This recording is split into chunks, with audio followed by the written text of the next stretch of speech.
नमस्कार दोस्तों, आप सबका स्वागत है एक बार फिर से हमारे इस YouTube चैनल डिस्ट्रिक्ट ज्ञान में। तो आज की इस वीडियो में मैं आपको बताने वाला हूं कि आपका जो फाइनल रिजल्ट है 12th क्लास का वो कैसे आएगा। टर्म 1 टर्म 2 के नंबर जो मार्क्स है वो ऐड होंगे या नहीं होंगे और कैसे आपका फाइनल जो रिजल्ट बनेगा आज मैं आपको इस वीडियो में बताने वाला हूं।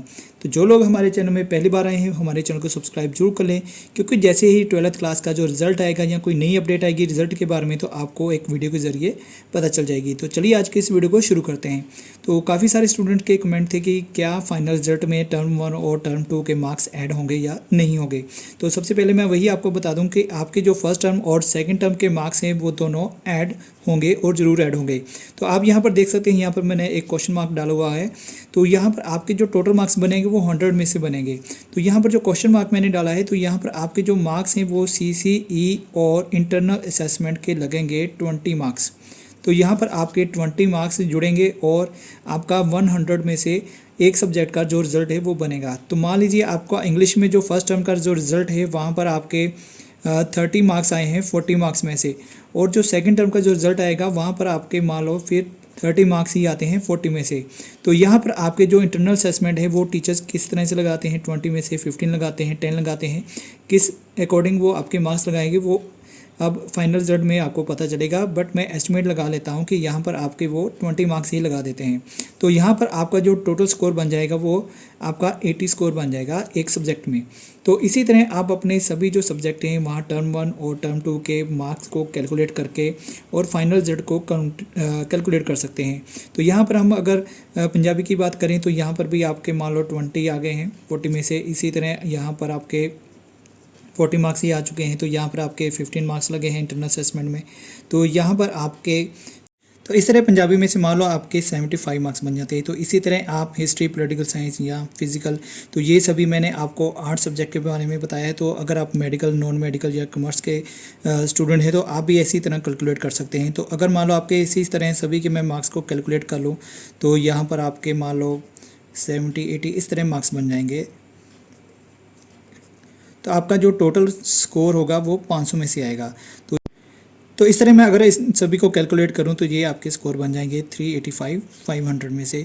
तो इसको आप कैसे परसेंटेज में निकाल सकते हैं वो भी मैं आपको यहाँ पे बता देता हूँ। तो आपको यहाँ पर 385 को डिवाइड करना है 500 से और मल्टीप्लाई कर देना है 100 के साथ। तो ये जो आपकी टोटल परसेंटेज बन जाएगी वो 77% बन जाएगी। तो नेक्स्ट मैं आपको बताने वाला हूँ कि आपके जो 3 सब्जेक्ट हैं कंप्यूटर, वर्किंग लाइफ और EVS, तो इन तीनों के जो मार्क्स हैं वो इनमें ऐड नहीं होंगे। तो ये जो आपका रिजल्ट बनेगा 5 सब्जेक्ट में से ही बनेगा।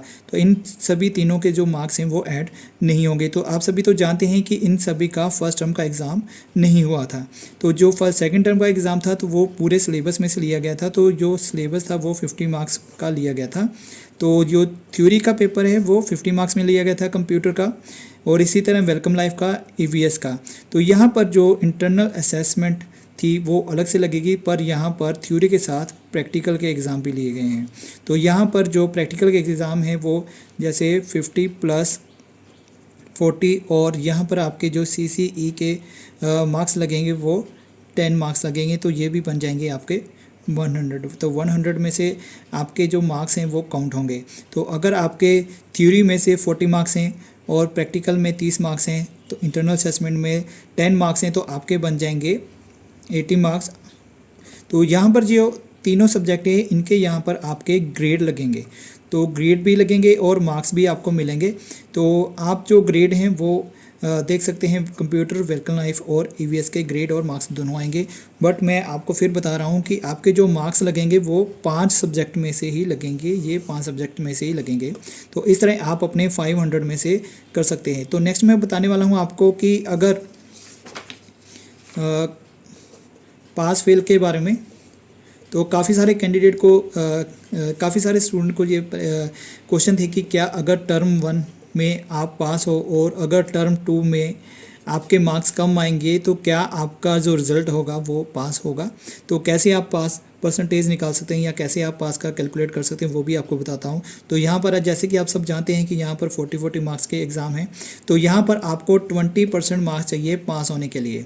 तो अगर आपके यहाँ पर टर्म 1 में आपके मान लो 40 में से 40 मार्क्स ही आ गए हैं, बट टर्म 2 में आपका पेपर अच्छा नहीं हुआ तो आपको कम से कम वहाँ पर 10 मार्क्स चाहिए।